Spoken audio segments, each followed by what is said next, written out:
सुना है कि खान साहब सोया नहीं करते थे, तो उन्होंने कहा जी बिल्कुल ये बात ठीक है कि वो उनको नींद नहीं आती थी, वो बहुत कम सोते थे, बल्कि सोया ही नहीं करते थे। दवाई होती थी लेकिन वो खाने के बावजूद भी वो आराम से सो नहीं पाते थे। सोते में उनकी हाथों की मूवमेंट भी रहती थी और पाँव की मूवमेंट भी रिदमिक, जैसे कि कुछ किसी ट्यून के ऊपर हिल रहे हैं उनके हाथ और पाँव। किस किस्म की रेस्टलेसनेस है? म्यूज़िक और मेडिटेशन आपस में बहुत रिलेट करते हैं। ये माइंड एक्टिवेटेड जो रहता है, जीनियस लोगों में होती है ये चीज़। Believe that it's not gonna stay same. हम क्या करते हैं, हम ना एज्यूम कर लेते हैं कि इसने बहुत वर्ष हो जाना है। कोई भी आपकी बॉडी की सेंसेशन एक जैसी नहीं रहती। जो आप सांस ले रहे हैं वो हर वक्त चेंज हो रहा है। आपने एडिक्शन और एवर्जन से आपने निकलना है, उसकी आपने कॉर्ड कट करनी है। जब आपको पता होगा आप क्रेव ना करें। कि मेरा एक टॉपिक ऑफ इंटरेस्ट जो है वो उस्ताद नुसरत फ़तेह अली खान साहब हैं, और उनके बारे में मैंने लेटली आपसे डिस्कस किया कि मैंने एक इंटरव्यू उनका सुना उनकी डेथ के बाद, जिसमें उनकी वाइफ बता रही हैं कि वो उनसे पूछा जा रहा है कि सुना है कि खान साहब सोया नहीं करते थे, तो उन्होंने कहा जी बिल्कुल ये बात ठीक है कि वो उनको नींद नहीं आती थी, वो बहुत कम सोते थे, बल्कि सोया ही नहीं करते थे। तो पूछा गया कि डॉक्टर्स उनको नेचुरली कोई ट्रैंकुलाइजर्स, कोई स्लीप मेडिसिन देते होंगे, दी होगी। कहती वो प्रिस्क्रिप्शन थी उनके पास, दवाई होती थी, लेकिन वो खाने के बावजूद भी वो आराम से सो नहीं पाते थे। सो मच सो कि उनका इलेक्ट्रॉनिक तंबूरा होता था और वो उस वक्त उसको ऑन रखते थे और उस दौरान आंखें अपनी बंद करते थे। और वो कहती हैं कि मैंने कभी कभी उनकी वाइफ के मैंने बंद किया कर दिया उनके सोने के बाद, तो वो उठ गए और फ़ौरन उठ के उन्होंने कहा कि क्यों बंद कर दिया है। तो पूछा तो बताया कि आप सो रहे थे तो इसलिए बंद कर दिया, आप आराम से सोए रहे। मैंने कहा नहीं, मैं सो नहीं रहा था, मैं तो अभी भी। और फिर एक सवाल ये भी किया कि सुना है कि जी सोते में उनकी हाथों की मूवमेंट भी रहती थी और पाँव की मूवमेंट भी रिदमिक, जैसे कि कुछ किसी ट्यून के ऊपर हिल रहे हैं उनके हाथ और पाँव सोने की पोजीशन में। तो ये मैं जानना चाह रहा हूँ कि ये किस किस्म की पर्सनालिटी, ये किस किस्म की रेस्टलेसनेस है जो उनको थी। और चूँकि हमने देखा कि वो अनटाइमली उनकी डेथ हुई और उनके लिए मतलब किडनी का फेलियर तो था, यानी उनको डायलिसिस पे थे वो और उनके मेडिकल इश्यूज थे, लेकिन इट वाज नॉट एक्सपेक्टेड कि this could cause such an early demise. और ये भी हमने देखा कि कॉन्स्टेंटली मतलब शुगर थी उनको, मीठा भी खा लेते थे, कॉन्स्टेंटली टायरलेसली वर्क करते थे, टूर्स पे रहते थे, सोते नहीं थे। तो इस रेस्टलेसनेस का आपकी साइंस में क्या जवाब है? देखिए जी, फर्स्टली तो I am big fan of him. He was a legend, he is a living legend. तो उसमें, और दूसरा म्यूज़िक और मेडिटेशन आपस में बहुत रिलेट करते हैं, स्पेशली क्लासिकल म्यूज़िक। और ये जो जिस तरह से म्यूज़िक है, this is like one form of meditation, listening to this. And मैं बल्कि अपने वर्कशॉप्स में I like to sing as well. मैं यूज़ भी करती हूँ कोई कलाम, थोड़ा सा मेरी कोशिश होती है कि 2 लाइनें हमें भी सुनाइए। Mother time. तो इसमें अब देखिए, मैंने जिस तरह कहा कि ये मेडिटेशन और ये साइंटिफिक टर्म है। बेसिकली तो जो बॉडी के होते हैं ना टॉक्सिन्स, क्लिनजिंग प्रोसेस है ये मेडिटेशन। तो आपकी अल्टीमेटली कोशिश ये होती है कि जब आप मैटर ऑफ चेंज और फिनोमेना ऑफ चेंज की बात कर रहे हैं, तो आप उस प्योरिफिकेशन को अचीव करें जो टॉक्सिन्स की वजह से कहीं ना कहीं मैली पड़ गई है। अल्टीमेटली जितने केमिकल्स, जितनी मेडिसिन हैं, वो आपकी बॉडी में टॉक्सिसिटी को इंक्रीज़ कर रहे हैं, वो डिक्रीज़ नहीं कर रहे हैं। ठीक है, I belong from medical family, मैं अगेंस्ट नहीं हूँ इस चीज़ के, लेकिन I have been on multiple kinds of medications myself. लेकिन by experiencing this wonderful technique, I can say कि natural way of getting rid of problems is much better than being on medications and drugs. ठीक है, उसमें होता ये है कि वो आपको पेन या तकलीफ को नम करने की वो बता रही होती है, सप्रेस कर रही है उसको डीप लेवल पे जाके ख़त्म नहीं करना। ठीक है, अब फॉर एग्जांपल मुझे तो नहीं पता, आपसे सुनने को मिल रहा है कि स्लीपिंग पिल्स या जो भी लेते थे वो इफेक्ट नहीं करती थी। क्यों नहीं करती थी? कि वो इस तरह का पॉइजन है कि आप बॉडी में डाले जा रहे हो और वो कुछ अर्से बाद असर करना ख़त्म हो रहा है। पॉइजन है ना, वो एक चीज़ को ख़त्म, आप उसको जिस चीज़ के लिए वो कर रहे हो वो उस पर असर ही नहीं कर रहा। इसका मतलब है कि आपकी बॉडी को कुछ और चाहिए। जिस चीज़ से आप समझ रहे हो कि वो आपका इलाज है, वो आपका इलाज नहीं है। ठीक है। ये माइंड एक्टिवेटेड जो रहता है जीनियस लोगों में होती है ये चीज़। मैं खुद स्लीपिंग डिसऑर्डर्स के इशू से फेस करती नहीं हूँ अपने आप को, अल्हम्दुलिल्लाह I am much better now. तो होता ये है कि मेडिकेशन और ये चीज़ें जब आपको की नम कर देती हैं चीज़ों को, तो फिर आपने देखना है कि कौन सी चीज़ है, कौन सी रेमेडी है जो हमें इसका काउंटर बता सके कि अगर ये चीज़ असर नहीं करी तो वो क्या है असर कर रही। मेरे अपने स्लीपिंग पैटर्न्स मेडिटेशन से बहुत इम्प्रूव कर रहे हैं। अब वो अगर चीज़ मैं जिस तरह आपको बता रही हूँ, कैंसर पेशेंट्स को फ़र्क पड़ता है, बहुत लोग इलाज छुड़वा के मेडिटेशन के थ्रू अपने आप को बेहतर कर रहे हैं। क्यों? क्योंकि जो माइंड मैटर फिनोमेना है ना, अब अपने माइंड को बता रहे हैं कि ये फॉर एग्जांपल ये इन्फेक्शन है या कोई चीज़ है, ठीक है, वो वहाँ पे आई है, ठीक है, वो दवाइयों से नहीं ठीक हो रही है, ठीक हो भी रही है लेकिन वो परसिस्ट कर रही है। May be just try give your attention to that area of your body और एंड फील, जस्ट ऑब्जर्व कि वो किस तरह से वो चेंज कर रही है, ठीक है। आप उस अपनी अटेंशन उसके ऊपर लेके आएँ and know that, believe that it's not gonna stay same. हम क्या करते हैं, हम ना एज्यूम कर लेते हैं कि इसने बहुत वर्स हो जाना है। हम अपना माइंड पहले से ही मेकअप कर लेते हैं, उसने वर्स हो जाना है, हम एक्सपेक्ट ही ये कर रहे हैं। हमें जब ये पता होगा कि उसने चेंज हो जाना है, हमें नहीं पता, हो सकता है वो ख़राब हो जाए, हो सकता है ये भी तो हो सकता है कि वो ठीक हो जाए, ये भी तो पॉसिबिलिटी है। जब हमें बताया गया कि कोई भी आपकी बॉडी की सेंसेशन एक जैसी नहीं रहती, जो आप सांस ले रहे हैं वो हर वक्त चेंज हो रहा है, आपकी बायोलॉजिकल और फिजियोलॉजिकल जो बॉडी में चीज़ें चल रही हैं, they are not in one somewhere आपकी बॉडी भी इन टॉक्सिन्स के साथ जो है वो एट पार आ जाती है। मतलब यू स्टार्ट, ये इसको भी एडिक्शन, मतलब एक तरह की एडिक्शन हो जाती है आपको। आपने एडिक्शन और एवर्जन से आपने निकलना है। ये जो एडिक्शन है ना किसी भी चीज, विशियस साइकिल से निकलना है, हाँ, उससे निकलना है। उसकी आपने कॉर्ड कट करनी है। जब आपको पता होगा, आप क्रेव ना करें, आप एक्सपेक्ट ना करें कि उस पेन ने इसके बाद ये होना, just because somebody else experience that, just because somebody else got through that pain in that way, जरूरी नहीं है कि आपके साथ भी हुई हो। आपके साथ क्या है, लॉ ऑफ नेचर क्या है कि जो चीज़ आई है उसने चेंज होना है, तो वो चेंज किसी भी तरीके से हो सकता है। जी, अस्सलाम वालेकुम। I have one talented lady with me right now. Her name is Rava and she is क्या स्पेशलिस्ट हैं आप खुद बताएंगी मुझे ज़रा?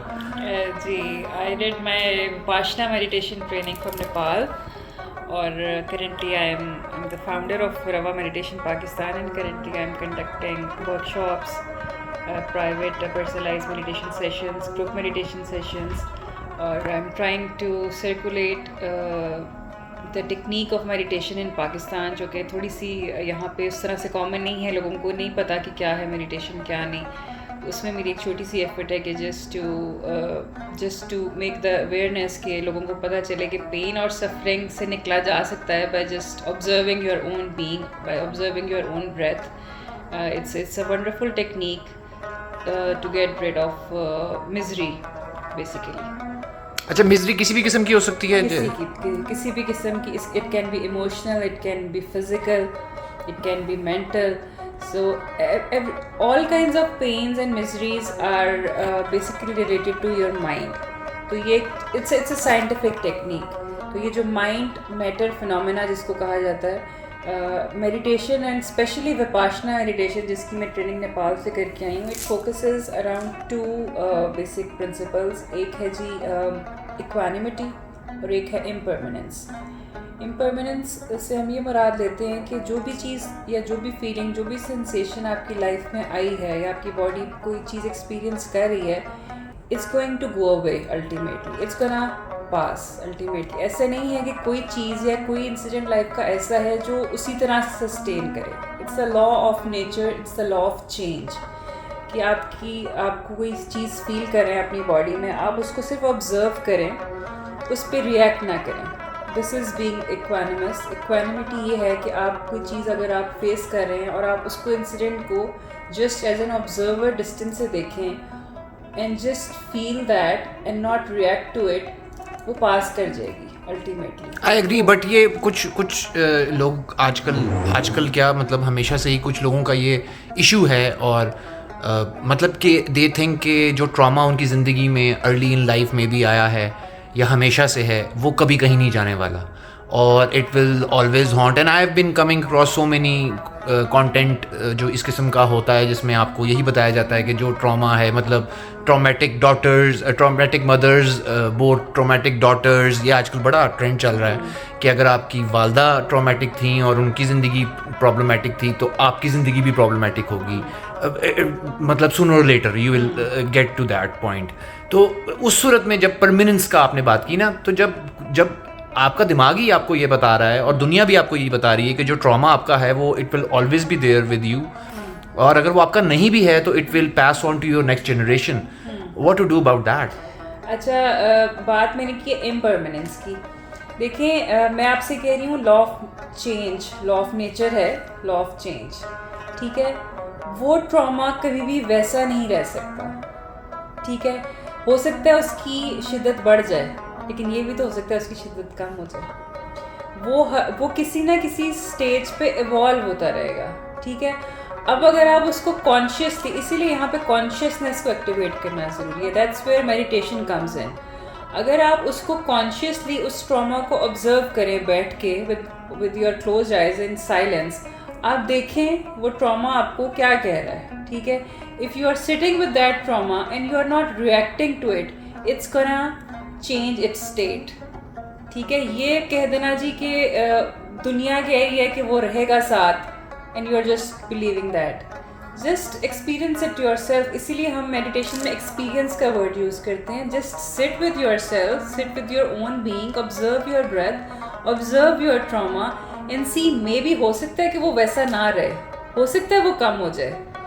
अगर आप दुनिया के कहने पे ये बिलीव कर रहे हैं कि वो ट्रॉमा नहीं ख़त्म होगा, तो आप एक दफ़ा मेडिटेशन को मेरे कहने पे ट्राई करके देखें, हो सकता है कि वो कम हो जाए। अच्छा, फिर बहुत सारे लोग जो है, सॉरी आपकी बात कर रहे हैं, it's not going to be an immediate effect. अब होता यह है कि जिस तरह हमारे भी टीचर्स वहाँ पे एग्जांपल देते थे, फॉर एग्जांपल एक निशान पड़ा हुआ है कहीं पत्थर के ऊपर, एक बहुत सालों पहले की कोई उसके ऊपर, यू नो, जिस तरह से एक होता है आप शोर्स पे देखते हैं उस पर वो है, और एक सैंड के ऊपर निशान है, ताज़ा एक आपने लकीर खींची है, पानी आएगा तो वो चली जाएगी, ठीक है, वो उसी टाइम पे क्लियर हो गया, सैंड क्लियर हो गई। अब एक पत्थर पे जो जख्म लगा हुआ है, ठीक है, उसकी क्लीनिंग और उसकी क्लिनजिंग पे टाइम लगेगा।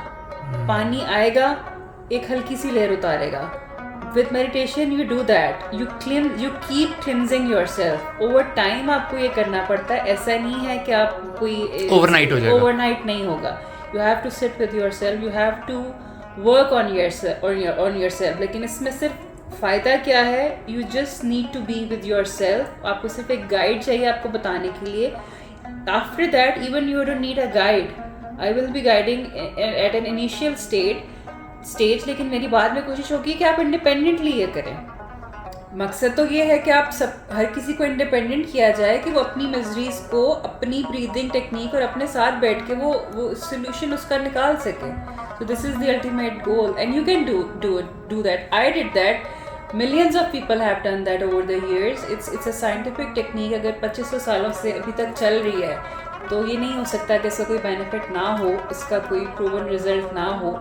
I've seen patients recovering from cancer. I've seen patients जिन्होंने कैंसर ट्रीटमेंट से इनकार कर दिया था, they got cured with this. क्योंकि अगर आप अपने माइंड को एक्टिवेट कर रहे हैं इस चीज़ पे कि it can happen, my body will keep on changing, it's changing, it can change in a better way too. So why who said that कि सिर्फ deteriorate हो सकती है, who said that कि सिर्फ वो बुरी ही चीज़ में जा सकती है। Ultimately we are all gonna die.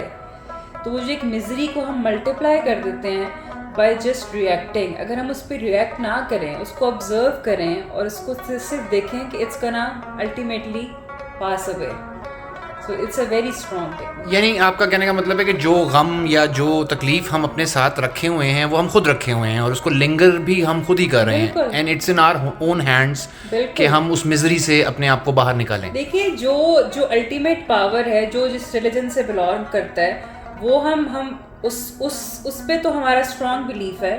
जिस तरह एज मुस्लिम भी बिलीव कि अल्लाह की तरफ से जो चीज़ आ रही है हमने उसको एक्सेप्ट करना है, ठीक है, वो आनी है, उसको हम चेंज नहीं कर सकते। हम ये कह रहे हैं कि जो हम रिएक्ट कर रहे हैं वो हमारे कंट्रोल में है। उसको रिएक्ट जितना हम करेंगे उसको हम मल्टीप्लाई करेंगे. फॉर एग्जाम्पल एक चीज़ 1 टाइम्स है, आप उसको फील कर करके उस पर रिएक्ट करके उसको 100 टाइम्स करें तो वो जो 99 टाइम्स वो चीज़ है वो आपने मल्टीप्लाई किया है, उस पर काम आपने करना है, वो आप किसी को उस पर वो नहीं कर सकते.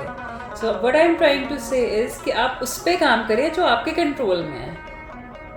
अच्छा, लेकिन मैं सिर्फ ये कंफ्यूज हूँ कि अगर मेरा जहन बन भी गया मेडिटेशन की इस स्ट्रैटेजी को अपनाने का या इसको ट्राई करने का, बट मेरा जहन तैयार नहीं हो रहा उस ट्रॉमा से या उस प्रॉब्लम से बाहर आने को. मतलब आप बिल्कुल ठीक कह रही हैं कि it's under your own control, but then your mind is not allowing you कि आप उससे बाहर निकलो. आप निकलना ही नहीं चाहते, आप उसके अंदर रहना चाहते हैं. तो वो ऐसे लोगों को कैसे आप मतलब how do you they try it? Beautiful question and it's so relatable. ये लोगों को पता नहीं होता. कुछ लोग people tend to like to live they love it. They start they get addicted to it maybe. इस तरह ये हमारी ट्रेनिंग का बहुत बड़ा पार्ट था. This is also craving. Craving से निकालती है आपको मेडिटेशन. विपाशना का फोकस ही ये है कि आपने क्रेव नहीं करना कुछ, ना प्लेजेंट चीजें ना नॉन प्लेजेंट चीजें. आपने अपनी लाइफ को एक बैलेंस स्टेट में लेके आना है जहाँ पे आपको क्रेविंग ना हो किसी भी चीज की. तो ये जो आपको मिजरी की भी क्रेविंग है ना, आपको आदत पड़ जाती है.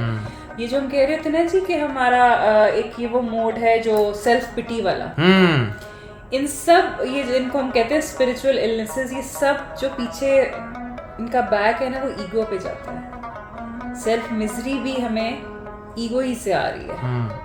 आप कहीं ना कहीं अपनी ईगो को सेटिस्फाई कर रहे हैं और मेडिटेशन आपको सिखाती ही है कि ईगो को ख़त्म कैसे करना है. ईगो आपकी जो है आपको ये क्यों कह रही है कि I want to be in this state, I want to keep miserable. Why? आपको कुछ ना कुछ सेटिस्फेक्शन मिल रही है ना वहाँ से. वो जो आपको फॉल्स सेंस ऑफ सेटिस्फेक्शन है उसको आपने ख़त्म करना है. वो जो आपको सेटिस्फेक्शन कहीं से वहाँ से मिल रही है, आपने वो देखना है कि वो आपको एक बेहतर तरीके से कहाँ से मिल सकती है जो आपके लिए प्रोडक्टिव भी हो, जो आपके अपनी ज़ात के लिए भलाई हो. आप अपनी स्टेट जब बेहतर करेंगे तो अल्टीमेटली आप दूसरों के लिए भी बेहतरी करेंगे.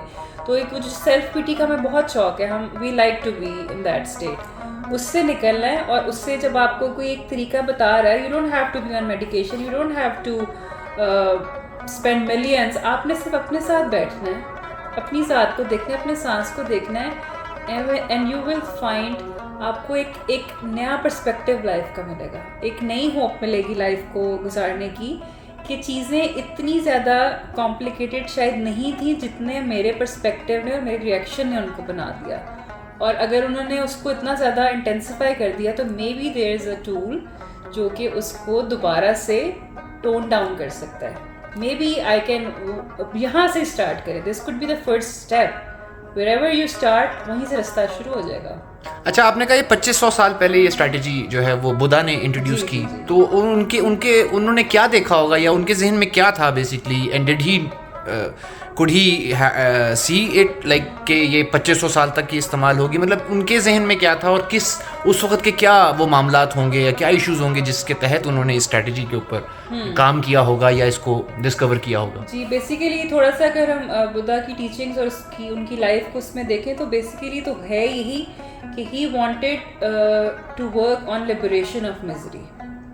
लिबरेशन जो एक फ्रीडम हम कहते हैं, पेन और उससे निकलने का रास्ता ढूंढने की कोशिश थी.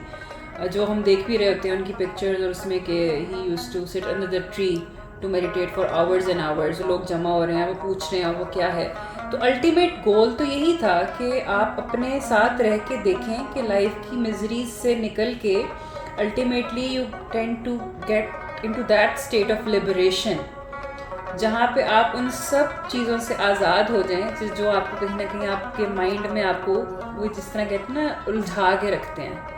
ठीक है, अब ये तो नहीं मुझे पता है कि उनको ये पता था कि 2500 साल तक ये होगा कि नहीं, बट दिस आई न्यू कि उनके जो डिसाइपल्स थे, जो उनके उस वक़्त के फॉलोअर्स थे, उस वक़्त भी ही this technique was very very successful. अब अगर ओवर द ईयर्स वो जिस तरह से भी चली, जिस तरह से भी ट्रैवल करके हमारे पास आई, अब जो ये वाली विपाशना टेक्निक मैं जो करके आई हूँ, ये जो 300 सेंटर्स हैं ऑल ओवर द वर्ल्ड, ये एसन गोयंका है. He has passed away too in 2012 I guess. So he laid the foundation of Vipassana meditation centers all over the world. और इतनी स्ट्रॉन्ग उनकी if you tend to take the course, it's not very easy but it was is a very useful course. तो आपको पता चलता है step by step that it's not related to any religion. It's a scientific technique जो आपको बता रही है कि क्योंकि आपकी जो ह्यूमन कॉम्पोजिशन है वो तो हमेशा से यही वो चल रही है ना. आपको पता है आपका सांस है, आपका दिल है जिसमें 2 टांगें हैं, 2 आंखें हैं. It's the same. Over the years वो एवॉल्व हुई है, लेकिन मेजर बेसिक कॉम्पोजिशन तो हमारी वही है. वही सांस चल रहा है जो तब था, वही सांस चल रहा है जो अब है. तो इसीलिए यूनिवर्सल टेक्निक है. यूनिवर्सल टेक्निक है इसीलिए अभी तक चल रही है. यूनिवर्सल टेक्निक है इसीलिए बेनिफिशियल है और आगे भी रहेगी, क्योंकि ह्यूमंस को जिस तरह बनाया गया है ऐसे ही रहना है हमने. इसीलिए इसमें रिलीजन और वो इन्वॉल्व नहीं है, कोई एथनिसिटी नहीं है, कोई काले गोरे का फ़र्क नहीं है. We all can do that because we all can get benefit from it. अच्छा, ये तो ट्रॉमा हो गया ना. अब जो दूसरी चीज़ है वो है कि जो वर्ल्डली अफेयर्स हैं, मतलब जो आज की लाइफ है वो है ही फास्ट. हम इसे कहते हैं कि फास्ट लाइफ है, फास्ट पेस्ड लाइफ है, और किसी के पास टाइम नहीं है किसी दूसरे के लिए, अपने लिए टाइम नहीं है लोगों के पास. अब इस सारे सिनारियों में जहाँ पे जो गेम है, the game that we all are playing, उसका रूल ही नंबर 1 ये है कि आराम से ना बैठो. मतलब आपने देखा होगा कि हम बचपन से बच्चों को भी, फिर कॉलेज, स्कूल, प्रोफेशनल लाइफ हो गई, मैरिड लाइफ हो गई, मतलब इट्स रिलेंटलेस. आपको हमेशा यही तरगीब दी जाती है कि भागते रहो, परफॉर्म करते रहो, be in the game, be that guy, मतलब बी दैट वुमन. ठीक है ना जी. मतलब हर चीज़ में देयर इज़ रेस्टलेसनेस. मतलब eventually it becomes a chaos. तो व्हाट टू डू, मतलब जब आपकी लाइफ की प्रायोरिटी ही यही है कि आपने इस केओस का हिस्सा बनना है, otherwise you will be marginalised. मतलब अगर मैं आराम से चुप करके बैठ जाऊँ 4 घंटे के लिए, दुनिया से कट जाऊँ, तो दुनिया कंसिडर्स मी गॉन. तो ये फैक्टर, इन सब के साथ आप कैसे, मतलब नेचुरली जो आपके पास क्लाइंट्स आते होंगे वो सारे रोते होंगे, आप उनको कैसे सेटिस्फाई करती हैं? That's a beautiful question. अभी बल्कि लास्ट वर्कशॉप में ये मुझसे किसी ने पूछा जी कि आपका मतलब है कि जी अगर कोई मिजरी आती है हमारे लाइफ में, कोई इंसिडेंट ऐसा आता है तो हम उसको बैठ जाएं चुप करके. मैंने कहा नहीं जी बिल्कुल, मैं आपको ये नहीं कह रही, मैं सिर्फ ये कह रही हूँ कि आप उस पर रिएक्ट ना करें. ठीक है, अब आप हाउस होल्डर्स, आप घर चला रहे हैं, आप काम कर रहे हैं, आपको ये कोई नहीं कह रहा कि आप अपनी नौकरी छोड़ के बैठ जाएं. आपको सिर्फ ये कह रहे हैं कि आप लाइफ के इंसिडेंट्स को ऐसे ही देखें जैसे वो हैं. विपाशना का मतलब है to see things as they are, not the way as you want them to be. That's the crux. आप लाइफ को और उसके इंसिडेंट्स को बिल्कुल वैसे ही देखें एज अ विटनेस. जैसे कोई विटनेस देख रहा है, कोई इंसिडेंट हो रहा है, आप उसको चेंज नहीं कर सकते, आप सिर्फ उसको ऑब्जर्व कर रहे हैं. ठीक है, अब आप अगर एक स्टूडेंट हैं या आप एक जॉब कर रहे हैं, आपको ये कोई नहीं कह रहा कि आप वो छोड़ के बैठ जाएं. आपने अपना पर्सपेक्टिव लाइफ का चेंज करना है कि जो मेरे साथ जो इंसिडेंट्स हो रहे हैं, those are not in my control. What's in my control is my reaction to it. हम अभी टीवी प्रोडक्शन की लाइन में ना कहते हैं कि जी, वो मैं अक्सर अपनी टीम को कहता हूँ कि आप सोलो शॉट में देख रहे हो, come to the master shot. बड़े कैमरे पे आओ, जरा पूरा कैनवस खोलो, ठीक है, पूरा स्टूडियो देखो, तो आपको अंदाजा होगा कि you are just initially you were just looking at one character. बिल्कुल, जिस तरह हम अपनी आर्किटेक्चरल लैंग्वेज में कहते हैं कि आप पर्सपेक्टिव से देख रहे हो ना, वहाँ एक कॉर्नर में बैठे हो, आप उसका पर्सपेक्टिव देख रहे हो. ठीक है, आप एरियल व्यू कर लोगे तो आप पूरा एक पर्सपेक्टिव ऊपर से देख रहे हो. या जैसे हम कहते हैं कि be in somebody else's shoes, कि उस walk in those shoes and then you realize कि what is he going through or she going through. हम तो सिर्फ इसमें कह रहे हैं कि उस इंसिडेंट से अपने आप को डिटैच करके एक साइड से देखें कि ये इंसिडेंट है, ये हो रहा है और इसने हो के ख़त्म हो जाना है. फिर देखें उसको, तो हो क्या रहा है कि आप उसको जो आपने मल्टीप्लाई किया हुआ था, रिएक्ट कर करके इतना ज़्यादा इंटेंसिफाई किया होगा, अल्टीमेटली सूनर और लेटर उसकी इंटेंसिटी कम होने शुरू हो जाएगी. जब इंटेंसिटी कम होने शुरू हो जाएगी तो आप उसकी पेन उस तरह से फील नहीं करेंगे जिस तरह से पहले थी. अच्छा, हालांकि डेथ से बड़ा तो कोई लॉस नहीं है, लेकिन हम उससे रिकवर कर जाते हैं. We lose our loved ones, we lose our fathers, our mothers, our sisters, brothers, children भी लोग, मतलब अल्लाह ताला इस किस्म के सबको बचा के रखे. लेकिन इस किस्म के लॉस से भी we do मतलब एक स्टॉइक रेजिग्नेशन आता है for the time being, but then you come back to life. तो जब वहाँ हम अपने आप बेसिकली ये कहना चाह रही हैं कि जो नेचुरल फिनोमिना हम उस तरह वो हमें वापस लेके आता है, वही हमें अपनी बाकी ट्रॉमास के लिए और बाकी इश्यूज ऑफ लाइफ के लिए भी वैसे ही करना चाहिए. Am I right? हाँ बिल्कुल, ये आपने बहुत अच्छा क्वेश्चन पूछा. ये हमारी ट्रेनिंग का पार्ट भी था कि जो डेथ है ना, आप देखेंगे हर फैमिली ने कहीं ना कहीं एक्सपीरियंस की होती है किसी ना किसी रिलेशन में, क्लोजर हो चाहे दूसरा, और सब ने जाना है. It's the law of nature. हम आए हैं, हमने जाना है. अब आप उस अटैचमेंट को इतना ज़्यादा वो कर लें, उसको पकड़ के रखें, और जब जिसके जाने का टाइम आए, इवन हमारे भी जाने का टाइम आए, तो आपके कंट्रोल में नहीं है वो. ठीक है ना. वो एक लॉ ऑफ चेंज है. वो एक, क्योंकि आप आए हैं, आप बचपन में थे, आप जवानी में गए, बुढ़ापे में, अल्टीमेटली आपने जाना है. अल्टीमेटली सब ने जाना है. अगर आप इसको, इस प्रोसेस को समझ लें, इस फैक्ट को समझ लें और उसके बाद चीज़ों को देखें, तो आपको बेसिकली डिटैचमेंट ही सिखा रही है आपको ये. आप जब चीज़ों से डिटैच हो के उन रिश्तों से, उन चीज़ों को फिर देखें और फिर कंपैशन और लव से उनको देखें, तो आपका पर्सपेक्टिव बहुत चेंज हो जाता है. ये आपको कोई नहीं कह रहा कि आप लोगों के साथ इमोशनली इन्वॉल्व ना हो. आप लोगों के लिए काम, मेरा होल पर्पस ही है कि मैं लोगों की खिदमत इस तरह से करूं. ये लव और कंपैशन है. और क्यों है कि लोगों की लव और कंपैशन के लिए. लेकिन उनकी पेन को कम करने का ये तरीका है कि देयर इज़ अ वे. आपको सारे ये बता रहे होते हैं आजकल जी, इतना ये है, इतना हर जगह पे स्ट्रेस है, लाइफ ये है, लाइफ वो है.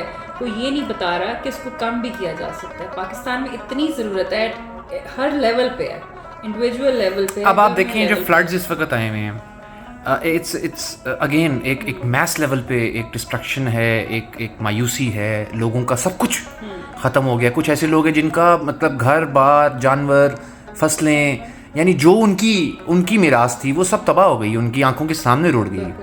तो इस किस्म के लोगों को हम जो है वो, लेकिन हमारा वही है कि जी रिलीफ एंड गुड्स एंड दोबारा रिकन्स्ट्रक्शन, ठीक है, वो सब अपनी जगह प्राइमरी इंपॉर्टेंट. लेकिन जो इमोशनल लॉस है उसके ऊपर कौन काम कर रहा है? मतलब उसकी रिहेबिलिटेशन किसी ने बात ही नहीं की अभी तक. मतलब वो जो खातून खड़ी हुई है पानी के बीच में, और वो देख रही है इर्द गिर्द कि उसका घर भी डूब गया और उसकी फसलें भी डूब गई हैं, और लेकिन उसके I could just related to the old man I saw in Gaza who was standing before a collapsed building, and he couldn't say anything, he was just crying.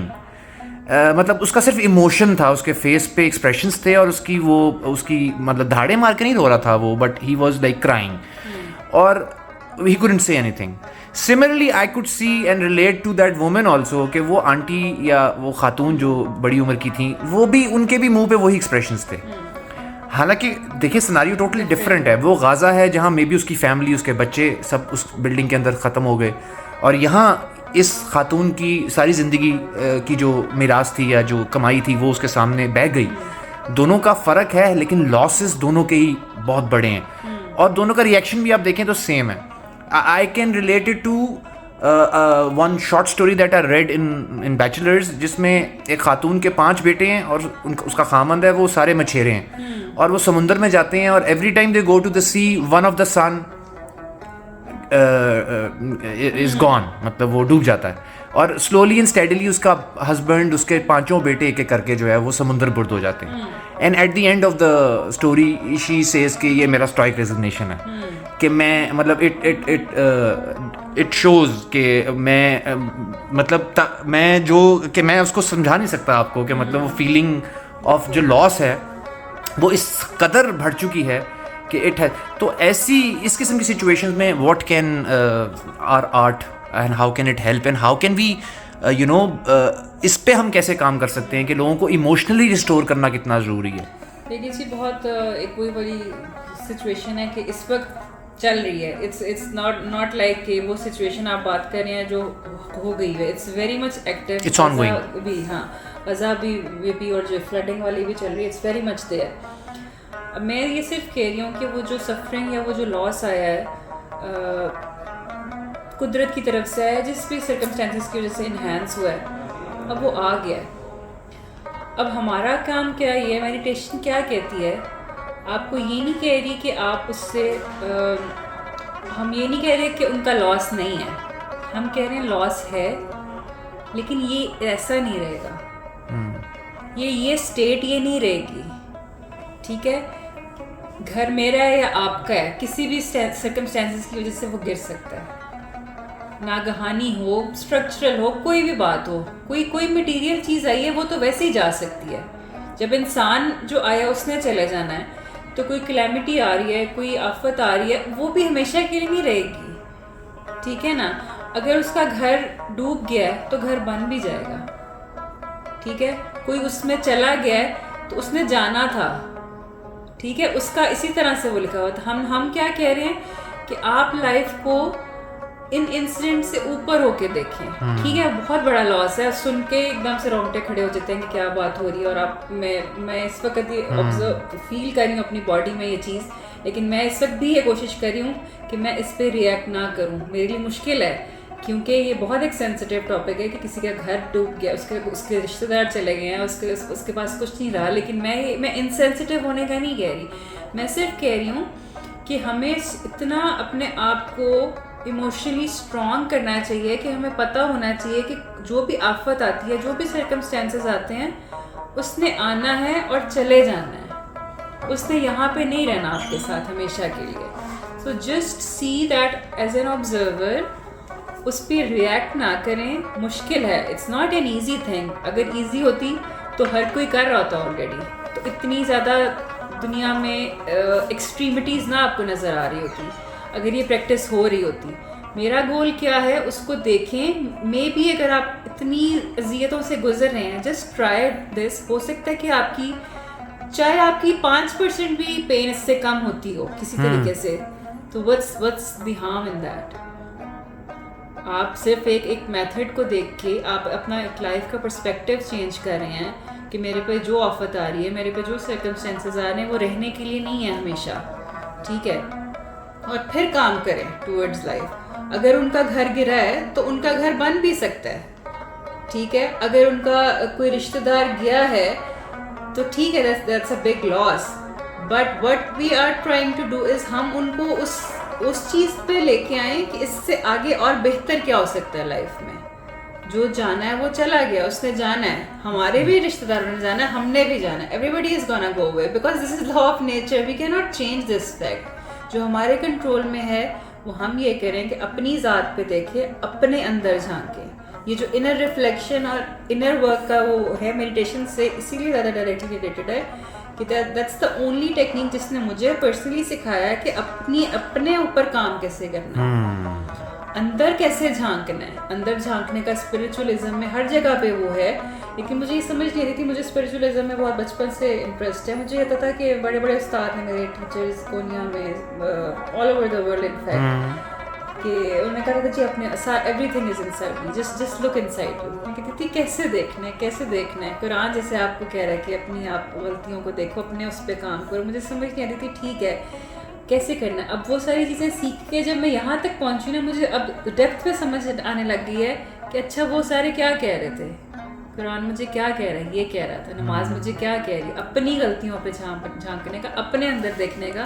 किसी पे उंगली उठाने की तो इजाज़त मुझे है ही नहीं, ना मेरे कंट्रोल में है। मेरे कंट्रोल में क्या है कि मैं अपने अल्फाज, अपने एक्शंस, अपनी सोच पे काम कर सकूं और फिर देखूं कि मैं आगे क्या लाइफ में कर सकती। अच्छा, एक बहुत अच्छी चीज़ लगी आपकी बात में कि जो सब आप बता रही हैं, जो थीसिस है आपका, मैंने देखा कि आपके उसमें स्कूल्स भी हैं जिनको आप, तो how can we teach all of this to our younger generation?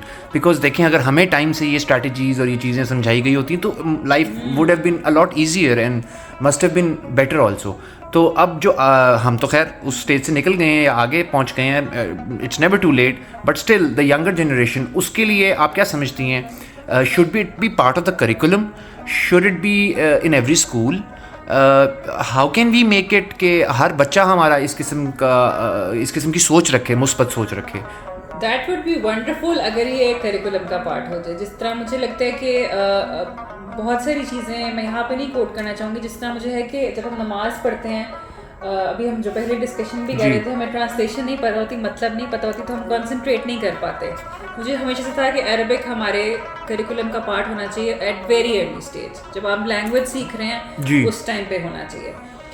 Likewise मुझे लगता है मेडिटेशन भी पार्ट होना चाहिए। हमारे जो बच्चों से ही वो एग्रेसिवनेस इतनी ज़्यादा स्टार्ट हो जाती है, मल्टीपल रीजंस की, और आजकल specially we see in our younger generation बहुत एग्रेसिव हैं, वो बहुत एग्रेसिव है, क्योंकि ये जितनी आपकी टेक्नोलॉजी आगे जा रही है, दिमाग उतना पीछे जा रहा है। तो उससे कोप अप करने के लिए जो इतने ज़्यादा माइंड एक्टिवेटिंग फैक्टर्स वो हैं, जो स्ट्रेस फैक्टर्स को एक्टिवेट कर रहे हैं, उनको काम डाउन करने के लिए एक काउंटर है ना, जिस तरह हमारी योगा की लैंग्वेज में भी कहा जाता है, कोई आप आसना है, कोई पोज कर रहे हैं, उसको बैलेंस करने के लिए आपको काउंटर पोज करना पड़ता है। तो meditation is actually a counter pose, एक काउंटर आसना है उन सब चीज़ों को देखने के लिए कि आप अगर इतनी ज़्यादा लाइफ के साथ उसको एडवांसमेंट और बच्चे को ये सिखा रहे हैं कि इस तरह करना है, ये करना है, ये करना है, वो करें, थोड़ा सा उसको काम डाउन करने का भी सिखाएं। फिर अगर आप नहीं उसको सिखाएंगे और फिर आप कैसे एक्सपेक्ट करेंगे जब वो आगे जाएगा तो वो एक बैलेंस स्टेट ऑफ माइंड में हो। फिर आप उस प्रोफेशनल से एक्सपेक्ट करते हैं, उस यूनिवर्सिटी स्टूडेंट से एक्सपेक्ट करते हैं to have balance state of mind, तो आपने उसको सिखाया ही नहीं है। जब आपने उसको सिखाया नहीं है, फिर आप उस चीज़ का इम्तिहान ले रहे हैं जो चीज़ उसके काउंसलिंग नाम की चीज़ ही कोई नहीं है स्कूल के लेवल पे, नहीं यूनिवर्सिटी, मतलब हमारे बच्चों को तो ये भी नहीं पता होता कि वो जो फील्ड परसू कर रहे हैं वो बिल्कुल उनकी अपनी मर्जी, उनके पेरेंट्स की मर्जी है, या बस उनके फेट ने नॉर्मली दे कम अक्रॉस। करियर काउंसलिंग का भी कॉन्सेप्ट नहीं था, अब है करियर काउंसलिंग, लेकिन मेरी एफर्ट ये है कि इन चीज़ों पे भी काम हो। आपका करियर आपकी लाइफ का पार्ट है, आपकी लाइफ पूरी नहीं है। ये चीज़ें वो चीज़ें हैं जो आपको एक सपोर्टिव मैकेनिज्म बताती हैं कि लाइफ के हर सर्कमस्टेंसेस में चलना कैसे है। I feel the same way, everybody else feel the same way, कि हमें अगर वो ऑप्शंस रखी जाती, मतलब मैं अब आपको क्या बताऊं कि I wanted to do English literature, और मेरा वहाँ इवनिंग प्रोग्राम में नाम आया कुछ दिनों बाद, और पहले आ गया English language teaching and linguistics में, और मैंने वो ज्वाइन कर लिया। और मुझे इतना भी कोई गाइड करने वाला नहीं था कि वो कहता कि जी पंजाब यूनिवर्सिटी में आप दोनों जगह एडमिशन ले सकते हैं, later on you could let go of one of the seats. तो I had to do my education वाली degree first, and then I spend 2 more years to do my masters. Same thing. Still I'm not MPhil. See, तो मतलब this is all a problem just because कि I was not given the right guidance at the right time.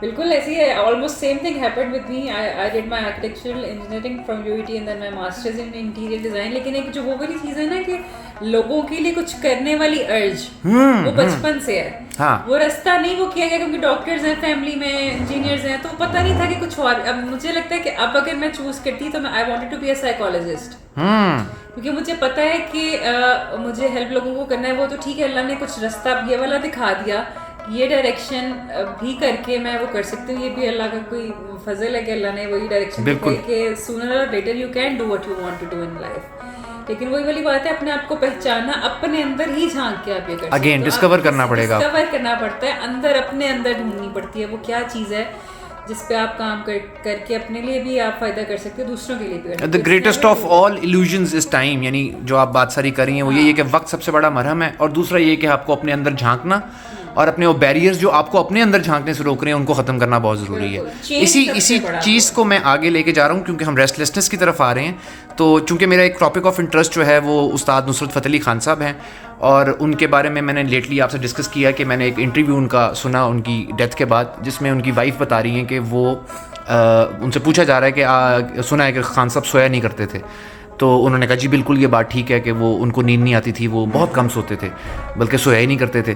तो पूछा गया कि doctors उनको naturally कोई tranquillisers, कोई स्लीप मेडिसिन देते होंगे, दी होगी। कहती वो प्रिस्क्रिप्शन थी उनके पास, दवाई होती थी, लेकिन वो खाने के बावजूद भी वो आराम से सो नहीं पाते थे।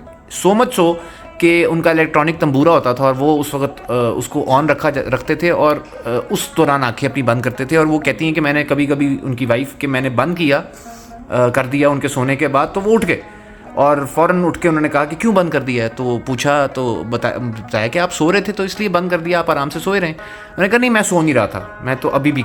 और फिर एक सवाल ये भी किया कि सुना है कि जी सोते में उनकी हाथ हाथों की मूवमेंट भी रहती थी और पाँव की मूवमेंट भी रिदमिक, जैसे कि कुछ किसी ट्यून के ऊपर हिल रहे हैं उनके हाथ और पाँव सोने की पोजीशन में। तो ये मैं जानना चाह रहा हूँ कि ये किस किस्म की पर्सनालिटी, ये किस किस्म की रेस्टलेसनेस है जो उनको थी। और चूँकि हमने देखा कि वो अनटाइमली उनकी डेथ हुई और उनके लिए मतलब किडनी का फेलियर तो था, यानी उनको डायलिसिस पे थे वो और उनके मेडिकल इश्यूज थे, लेकिन इट वाज नॉट एक्सपेक्टेड कि this could cause such an early demise. और ये भी हमने देखा कि कॉन्स्टेंटली मतलब शुगर थी उनको, मीठा भी खा लेते थे, कॉन्स्टेंटली टायरलेसली वर्क करते थे, टूर्स पे रहते थे, सोते नहीं थे। तो इस रेस्टलेसनेस का आपकी साइंस में क्या जवाब है? देखिए जी, फर्स्टली तो I am big fan of him, he was a legend, he is a living legend. तो उसमें और दूसरा म्यूज़िक और मेडिटेशन आपस में बहुत रिलेट करते हैं, स्पेशली क्लासिकल म्यूज़िक और ये जो जिस तरह से म्यूज़िक है, this is like one form of meditation listening to this. And मैं बल्कि अपने वर्कशॉप्स में I like to sing as well, मैं यूज़ भी करती हूँ कोई कलाम, थोड़ा सा मेरी कोशिश होती है कि 2 लाइनें हमें भी सुनाइए मदर टाइम। तो इसमें अब देखिए, मैंने जिस तरह कहा कि मेडिटेशन और ये साइंटिफिक टर्म है, बेसिकली तो जो बॉडी के होते हैं ना टॉक्सिन्स, क्लिनजिंग प्रोसेस है ये मेडिटेशन। तो आपकी अल्टीमेटली कोशिश ये होती है कि जब आप मैटर ऑफ चेंज और फिनोमेना ऑफ चेंज की बात कर रहे हैं, तो आप उस प्योरिफिकेशन को अचीव करें जो टॉक्सिन्स की वजह से कहीं ना कहीं मैली पड़ गई है। अल्टीमेटली जितने केमिकल्स, जितनी मेडिसिन्स हैं, वो आपकी बॉडी में टॉक्सिसिटी को इंक्रीज़ कर रहे हैं, वो डिक्रीज़ नहीं कर रहे हैं। ठीक है, I belong from medical family, मैं अगेंस्ट नहीं हूँ इस चीज़ के, लेकिन I have been on multiple kinds of medications myself, लेकिन by experiencing this wonderful technique I can say कि natural way of getting rid of problems is much better than being on medications and drugs. ठीक है, उसमें होता ये है कि वो आपको पेन या तकलीफ को नम करने की वो बता रही होती हैं, सप्रेस कर रही हैं उसको डीप लेवल पे जाके ख़त्म नहीं कर रही। ठीक है, अब फॉर एग्जांपल मुझे तो नहीं पता, आपसे सुनने को मिल रहा है कि स्लीपिंग पिल्स या जो भी लेते थे वो इफ़ेक्ट नहीं करती थी। क्यों नहीं करती थी? कि वो इस तरह का पॉइजन है कि आप बॉडी में डाले जा रहे हो और वो कुछ अर्से बाद असर करना ख़त्म हो रहा है। पॉइजन है ना, वो एक चीज़ को ख़त्म, आप उसको जिस चीज़ के लिए वो कर रहे हो वो उस पर असर ही नहीं कर रहा। इसका मतलब है कि आपकी बॉडी को कुछ और चाहिए। जिस चीज़ से आप समझ रहे हो कि वो आपका इलाज है, वो आपका इलाज नहीं है। ठीक है, ये माइंड एक्टिवेटेड जो रहता है, जीनियस लोगों में होती है ये चीज़। मैं खुद स्लीपिंग डिसऑर्डर्स के इशू से फेस करती नहीं हूँ अपने आप को, अल्हम्दुलिल्लाह I am much better now. तो होता ये है कि मेडिकेशन और ये चीज़ें जब आपको की नम कर देती हैं चीज़ों को, तो फिर आपने देखना है कि कौन सी चीज़ है, कौन सी रेमेडी है जो हमें इसका काउंटर बता सके कि अगर ये चीज़ असर नहीं करी तो वो क्या है असर करी। मेरे अपने स्लीपिंग पैटर्न्स मेडिटेशन से बहुत इम्प्रूव कर रही हैं। अब वो अगर चीज़ मैं जिस तरह आपको बता रही हूँ, कैंसर पेशेंट्स को फ़र्क पड़ता है, बहुत लोग इलाज छुड़वा के मेडिटेशन के थ्रू अपने आप को बेहतर कर रहे हैं। क्यों? क्योंकि जो माइंड मैटर फिनोमेना है ना, अब अपने माइंड को बता रहे हैं कि फॉर एग्जांपल ये इन्फेक्शन है या कोई चीज़ है, ठीक है, वो वहाँ पे आई है, ठीक है, वो दवाइयों से नहीं ठीक हो रही है, ठीक हो भी रही है, लेकिन वो परसिस्ट कर रही है। May be just try give your attention to that area of your body और एंड फील, जस्ट ऑब्जर्व कि वो किस तरह से वो चेंज कर रही है। ठीक है, आप उस अपनी अटेंशन उसके ऊपर लेके आएँ and know that, believe that it's not gonna stay same. हम क्या करते हैं, हम ना एज्यूम कर लेते हैं कि इसने बहुत वर्स हो जाना है। हम अपना माइंड पहले से ही मेकअप कर लेते हैं, उसने वर्स हो जाना है, हम एक्सपेक्ट ही ये कर रहे हैं।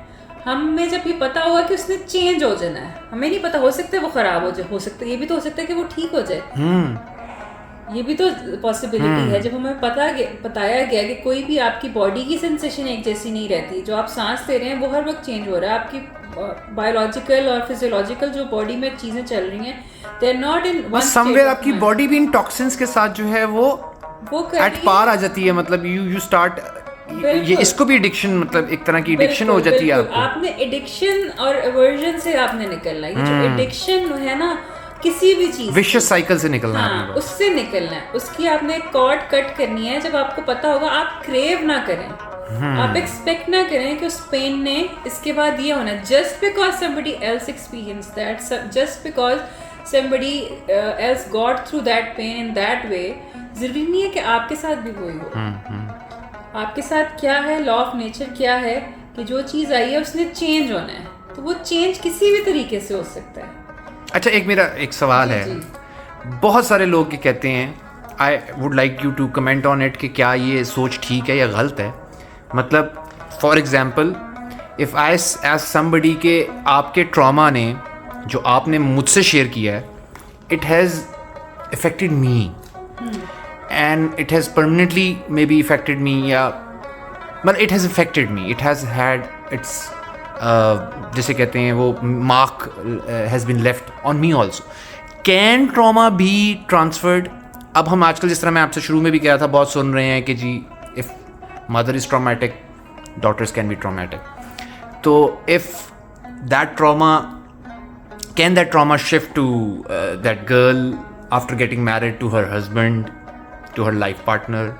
मतलब मैं ये आपसे जानना चाह रहा हूँ कि आपकी साइंस के मुताबिक क्या ट्रॉमा ट्रांसफ़र होता है और परसिस्ट करता है, या ये भी हमारे दिमाग की एक इख्तरा है कि नहीं जी हमें लगता है ऐसा? It's a very good question, और आप ठीक कह रहे हैं, आजकल इस पे काम भी बहुत हो रहा है। It's a combination of both again. कुछ चीज़ें वैसी होती हैं, कुछ चीज़ें हम बना देते हैं, ठीक है। अब ये इसको एक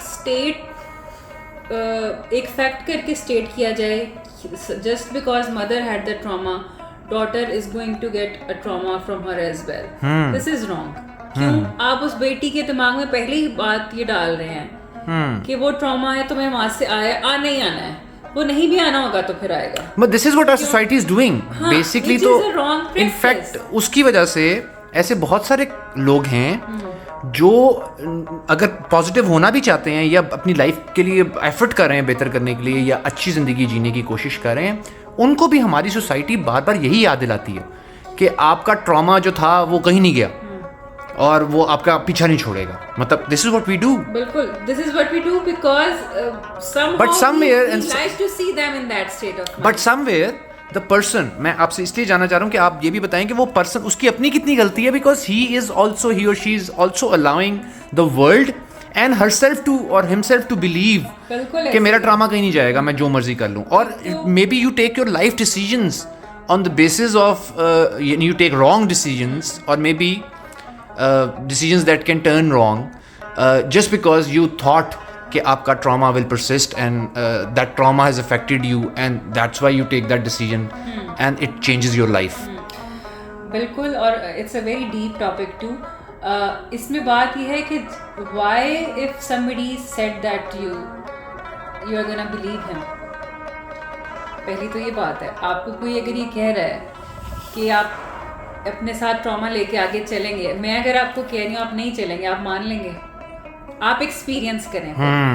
आप में इतनी ज़्यादा सेंस ऑफ कॉन्शियसनेस होनी चाहिए अपनी ज़ात को लेके कि आपको पता हो कि कौन सी चीज़ आपको इफ़ेक्ट करेगी एक्सटर्नली, कौन सी चीज़ नहीं करेगी। आपको अगर एक चीज़ कही जा रही है कि या आप लेके पैदा हुए हैं, ठीक है, आपको पता होना चाहिए कि आप माँ के पेट से क्या लेके पैदा हुए हैं, ठीक है। अगर ट्रॉमा या कोई किसी सूरत में आपके पास आ भी गया है तो आपको अल्लाह ने जो अक्ल दी है, या जिस भी आप मज़हब से बिलोंग करते हैं, आप जिस भी उसको मानते हैं, जिस भी फेथ से, आपको पता होना चाहिए कि अगर एक चीज़ आई है तो उस पे काम करने का भी क्या तरीका है। आपको पता है मेडिटेशन जो है वो डीएनए लेवल पे जाके काम करता है।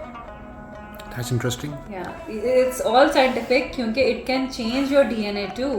It can work. इतनी ज़्यादा ट्रांसफॉर्मेटिव ये चीज़ है कि आपके जिस तरह old patterns, old wounds, deep healing, and if I do it तो मतलब मेरी आने वाली जनरेशंस में वो डीएनए पास ऑन होगा, इंप्रूव डीएनए पास ऑन होगा, क्योंकि आप उसको जब चेंज कर रहे हैं, आप इतना ज़्यादा इनर वर्क कर रहे हैं कि आप देखें ना, अगर आप कह रहे हैं कि ट्रॉमा जनरेशंस में आ रहा है, ठीक है, आ रहा है क्योंकि किसी ने उस पर काम नहीं किया, कोई एक कर लेगा काम तो नहीं आएगा। इसका ये मतलब नहीं है कि आगे किसी में नहीं आ सकता। अच्छा, ये इतनी मजे की चीज़ है क्योंकि थोड़ा बहुत साइंस मैंने भी पढ़ी है। मतलब ये आप देखें ना कि थैलेसीमिया जो डिसऑर्डर है वो मेडिटेरेनियन से इनिशिएट हुआ। और क्यों हुआ? क्योंकि वहाँ के जो लोग थे उनको मॉस्किटो काटता था और मलेरिया से वो मर जाते थे। This is part of the evolution कि मेडिटेरेनियन की उस बेल्ट पे जब मलेरिया से खुद इंसान के पास कोई सोल्यूशन नहीं था मलेरिया से फाइट करने का, तो बॉडी ने खुद से इवॉल्व किया अपने डीएनए को, ह्यूमन डीएनए ने, और उसने वो जीन निकाल दी जो ब्लड के अंदर मलेरिया के आने के बाद खराबी पैदा करती थी। अच्छा, वो later on it became disorder of thalassemia, क्योंकि वो बच्चे जिनके अंदर वो जीन फिर फॉल्टी हो गई हुई थी, वो सेल्स प्रोड्यूस नहीं कर पाती थी जो ब्लड ताज़ा बनाते हैं। तो that's how thalassemia came into being. So now you are saying कि अगर हम एक्सपोजर अपना चेंज कर लेंगे, it will affect our DNA, बिल्कुल ऐसे, and then we pass on a healthy DNA to the next generation, so they will be less traumatic. Not necessarily, हाँ, क्योंकि उन्होंने अपना काम भी करना है। It's not just about transferring your genes, it's about your own। आप अपनी रूह, अपनी यूनिक रूह और यूनिक वो लेके पैदा हुए। अब इस तरह मुझे एक उस्ताद से मिलना हुआ एक इंटरनेशनल टूर में। ही सेड कि अगर 5 बहन भाई हैं एक फैमिली में, 5 बच्चे हैं किसी माँ बाप के, जस्ट टेक दैट एग्जाम्पल कि एक कोकोनट ट्री है, उस पर 5 डिफरेंट साइजेस के कोकोनट लगे हैं, they are not going to be the same, even उनका टेस्ट भी फर्क हो सकता है। आप एक यूनिक पर्सनैलिटी और यूनिक सोल लेके पैदा हुए हैं। आप ये सिर्फ कहते हैं कि क्योंकि आपके साथ ये हुआ या क्योंकि आपके अबाउजदाद के साथ ये हुआ तो आपके साथ भी ये होगा, दैट्स अ रॉन्ग परसेप्शन। ठीक है, आपको इतना स्ट्रॉन्ग बनाया गया है कि आपको पता होना चाहिए, कॉन्शियसली पता होना चाहिए कि आप क्या कर सकते हैं और क्या नहीं कर सकते। अगर आप वो जेनेटिक ट्रॉमा का कॉर्ड काट देंगे बाय वर्किंग ऑन योरसेल्फ, ठीक है, तो वो चेंज हो गया। वो वैसे भी सेम नहीं रह सकता क्योंकि लॉ ऑफ नेचर है, वो सेम रह ही नहीं सकता। ठीक है, वो किसी ना किसी फॉर्म में बदल के ही आपके पास आया होगा। जब वो बदला जा सकता है तो वो फिर इस तरह से भी बदला जा सकता है कि वो खत्म हो जाए। जी, वो देखें एनॉमली के लिए बदल सकता है तो वो नॉर्मलिटी के लिए भी बदल सकता है। बिल्कुल, वो अगर उसने बदलना ही है तो किसी तरह भी बदल सकता है। एवोल्यूशन तो उसका होना है, वो तो हम सब ने इवॉल्व होना है उसने। बिल्कुल, तो जब इवॉल्व होना है तो फिर why not in a better way, why not in a positive way. आप उसको एक उस तरह से लेबलाइज कर दो कि होना ही होना है जी, तुमने भी कैरी करना है। Why? Just because somebody is saying that you are believing that। और अगर है भी तो उस पर काम करें आप। मतलब कौन सी ऐसी चीज़ है कि हम उस पर काम करके वो जो चीज़ आपको मैंने कहा है जो नेचर की तरफ से आ रही है, जो अल्लाह की तरफ से आ रही है, वो तो ठीक है, लेकिन जो आपके कंट्रोल में, आप उस पर तो काम करें पहले।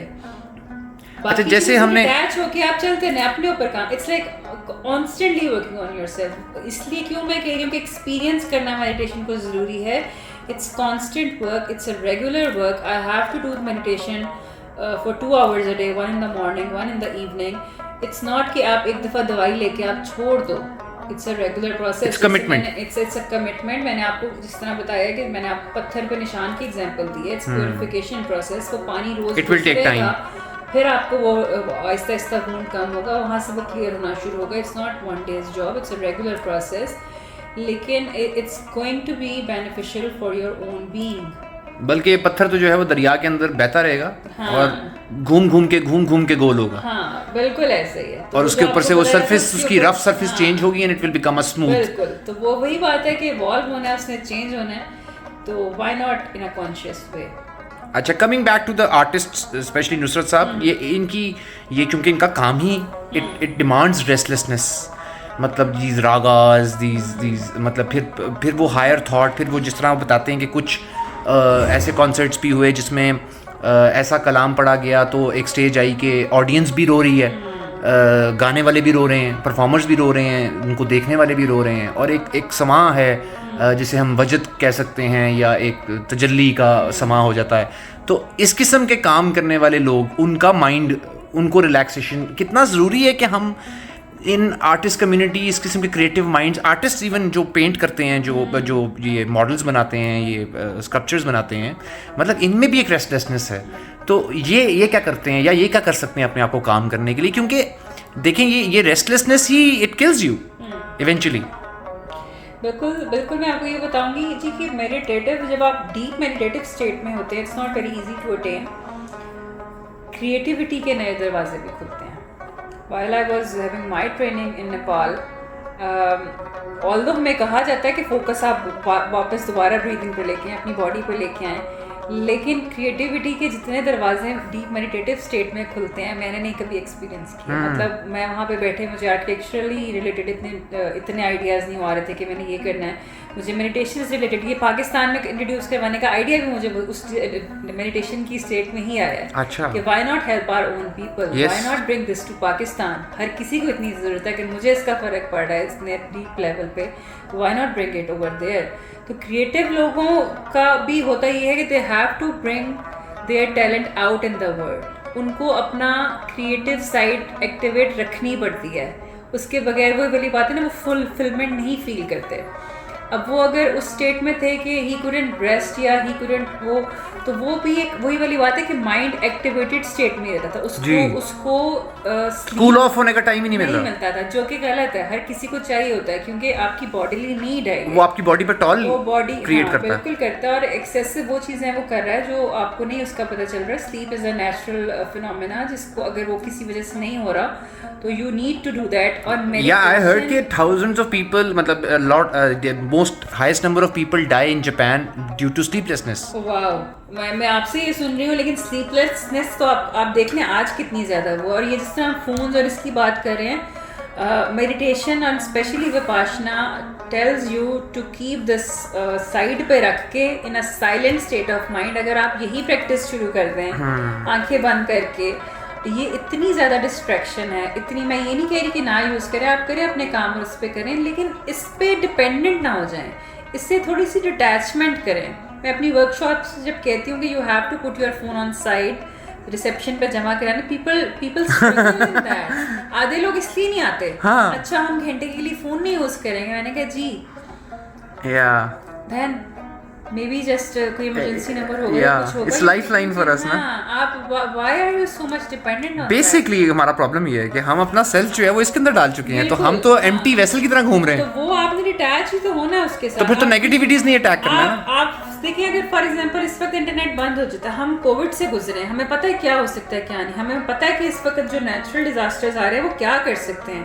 जितनी टेक्नोलॉजी आगे जा रही है, आपके फेयर्स भी बढ़ रहे हैं। अगर इसी वक्त सैटेलाइट सारी दुनिया की खत्म हो जाती है, आपका राब्ता खत्म हो जाता है दुनिया से, इंटरनेट चला जाता है, आप क्या करेंगे? Most of us consider ourselves dead. खुदा ना खास्ता कोविड या उससे ज़्यादा कोई बुरी कैलेमिटी आती है, कोई ऐसी चीज़ आ जाती है जो आप नहीं किसी से कांटेक्ट में रह सकते, आपको फिर घर के अंदर ही बंद होना पड़ रहा है। एपोकलिप्टो हो गया, क्या करेंगे आप? एपोकलिप्स की सूरत में हम क्या करेंगे? बिल्कुल क्या करेंगे? आप अपने साथ रह गए हैं, आप नहीं देख सकते यूट्यूब, आप कोई फिल्म नहीं देख सकते, आपके पास नहीं है कोई सोर्स, अपनी ज़ात रह गई, अपना सांस रह गया, क्या करेंगे? डिपेंडेंसीज को कम करें अपनी लाइफ में, उन अटैचमेंट्स को कम करें कि at the end of the day आपने अपने साथ ही रहना है। बैक टू नेचर आए, बैक टू योर सेल्फ आए। मैं ये नहीं कह रही दुनिया से कट जाएं, अपने आप के साथ कॉन्शियस लेवल पे रहना सीखें, ताकि जब आप दुनिया के साथ इंटरेक्ट करें तो आपको पता हो where do you stand, what you are bringing out to the world. आप अपने ज़ात को कैसे दुनिया के लिए आप बेहतर बना सकते हैं, अपने लिए कैसे बेहतर बना सकते हैं, so that you can live in a better place. सिर्फ दूसरों को कहना, वो ये करे, क्यों? आप क्या कर रहे हैं? अपने अंदर जाएंगे, वो जो उंगली को कहते हैं ना, अपनी तरफ इशारा करें, दूसरे की तरफ ना करें।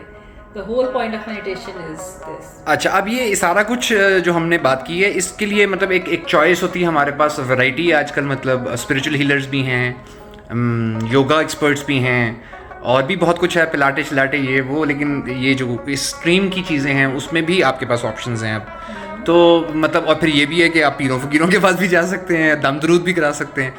तो मतलब अब आपके ख्याल में जो लोग इस तरफ यानी या इस सोच की तरफ आते हैं कि हमें स्पिरिचुअली या कुछ हीलिंग की ज़रूरत है, तो उनको क्या देखना चाहिए? मतलब नेचुरली मैं ये नहीं कह रहा कि आप अपने आप को प्रमोट करें या किसी को डिमोट करें, बट आई एम सेइंग कि एज एन इंडिविजुअल, जैसे आपने डिस्कवर किया, जो लोग इस कंटेंट को सुन रहे हैं या इस किस्म की इस तरफ सोच रहे हैं, उनको क्या चीज़ देखनी चाहिए वाइल दे आर डिसाइडिंग कि उन्होंने इस किस्म की कोई हेल्प सीख करनी है? जी, पहले तो मैं ये क्लियर कर दूं कि this is a universal technique और it has nothing to do with any religion. I respect all religions, अल्हम्दुलिल्लाह।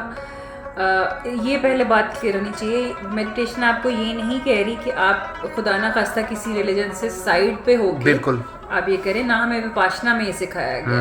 नहीं, आपने एक बड़ी अच्छी बात की कि नमाज में क्या चेंज आएगी अगर आप ये करेंगे, तो आपने कहा कि आपका फोकस, हाँ, क्योंकि हमारा कंसंट्रेशन का इशू जो कि हम सबको होता है, बिल्कुल ठीक है, आप इसको इस तरह से लेके चलें, ठीक है। अब दूसरी चीज़ ये है कि आपको जिस भी आप फेथ से बिलोंग करते हैं, आपको सिर्फ कहा यह जा रहा है कि थोड़ी सी अपनी लाइफ में बेहतरी लाने के लिए ये प्रैक्टिस करके देखें। Yoga and meditation are more और less same thing. Meditation is part of yoga, yoga is part of meditation. I do yoga as well. Okay, so I am, मैंने ट्रेनिंग भी ली है उसकी, यूएस सर्टिफाइड अलायंस। रेकी भी है वो भी। हाँ, I am not a big fan of reiki, लेकिन योगा और मेडिटेशन वो हैंड इन हैंड। ठीक है जी। तो योगा इज लाइक वो, उसमें वो मुझे वो कोई वो नहीं है। सिर्फ मैं ये कहती हूँ कि आप दूसरों की पे डिपेंडेंसी के बजाय अपने कॉन्शियस लेवल पे काम करें। दूसरों की तरफ देखना थोड़ा सा कम कर दें, अपने अंदर झांकना थोड़ा सा ज्यादा करें। और वो जो आजकल योगा आया है बाइक चलाने वाला करके, आई डोंट नो जी, मैंने इतना तो टाइम मिलता नहीं, एक दिन मैंने देखी, I could understand. I share it with you. मैं सिर्फ आपसे ये कहती हूँ कि जो स्कूल ऑफ थॉट है ना, अगर नॉलेज के पीछे बैक नहीं है ना कोई, ठीक है, तो वो फिर नॉलेज नहीं है। जिस तरह जब हम हम इस्लाम में कोई बात करें तो हम कुरान को देखते हैं, हम देखते हैं कि सोर्सेज ऑफ इस्लामिक लॉ को देखते हैं। हर नॉलेज में अगर आप साइंस को ही पढ़े, आप देखेंगे कि उसके पीछे कौन सी थ्योरी थी, कौन सी फिलॉसफी थी, उसको आप फॉलो कर रहे हैं, ठीक है।